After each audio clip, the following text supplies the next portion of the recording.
Shalom sahabatku, kembali sebelum kita merenungkan kebenaran firman Tuhan di pagi hari ini, mari kita sama-sama berdoa.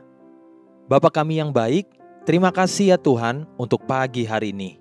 Kami sungguh mengucap syukur untuk nafas kehidupan atas setiap kami. Sekarang kami ingin kembali untuk mendengar dan belajar tentang kebenaran firman-Mu. Terus tuntun setiap kami ya Tuhan, lewat kebenaran firman yang akan kami dengarkan. Amin. Pagi hari ini, kita akan kembali merenungkan kebenaran firman-Nya dengan tema adil dan benar. Mari kita buka Alkitab di dalam kitab Yeremia pasal 5, ayat pertama sampai ayat yang kedua. Demikian firman Tuhan. Lintasilah jalan-jalan Yerusalem, lihatlah baik-baik dan camkanlah. Periksalah di tanah-tanah lapangnya, apakah kamu dapat menemui seseorang? Apakah ada yang melakukan keadilan dan yang mencari kebenaran? Maka aku mau mengampuni kota itu. Sekalipun mereka berkata, demi Tuhan yang hidup, namun mereka bersumpah palsu. Coba kita ganti kata kota Yerusalem dengan kota di mana saya hidup dan tinggal di sana.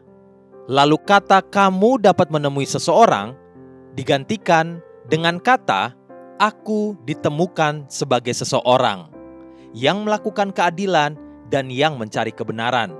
Maka aku mau mengampuni kota itu. Itulah hidup yang menjadi saksi, hidup yang bersyafaat bagi kota kita. Selama ini mungkin kita gereja-gereja Tuhan lebih banyak dan lebih memahami syafaat sebagai doa-doa ucapan di bibir saja.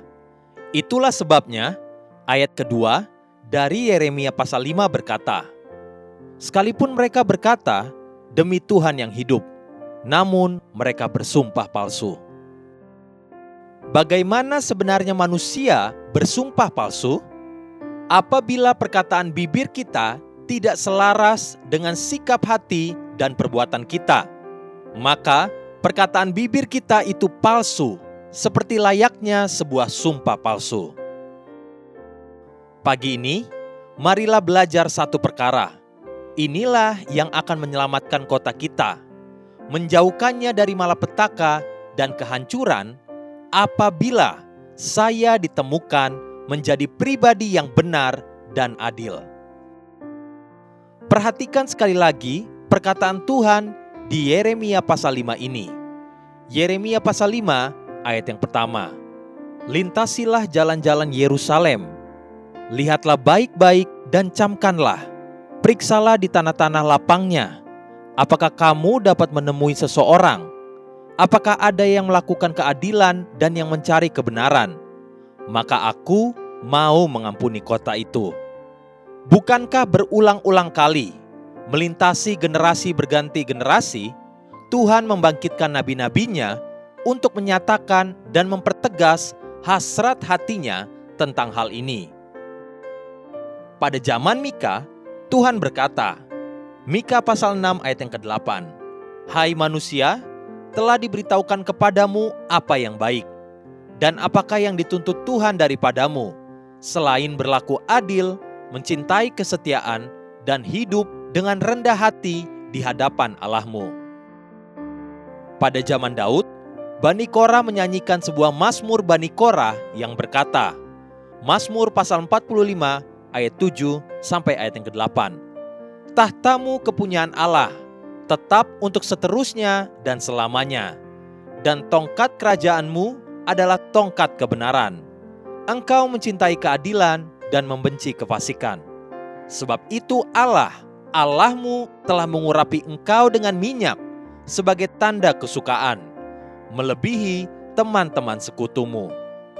Juga pada zaman Yeremia, Tuhan masih mempertegas kerinduan hatinya ini. Hiduplah dalam keadilan dan kebenaran.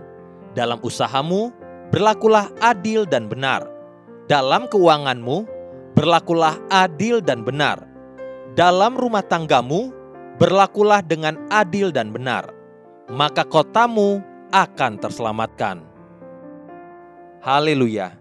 Sahabatku, mari kita sama-sama berdoa. Terima kasih Bapa Surgawi untuk kebenaran firman yang baru saja kami dengarkan, yang kembali menguatkan dan menegur setiap kami, agar kami bisa terus bawa hidup kami menjadi kehidupan yang adil dan benar di hadapan-Mu ya Tuhan. Agar kota di mana kami tinggal akan terselamatkan. Amin. Jesus loves you and so do I.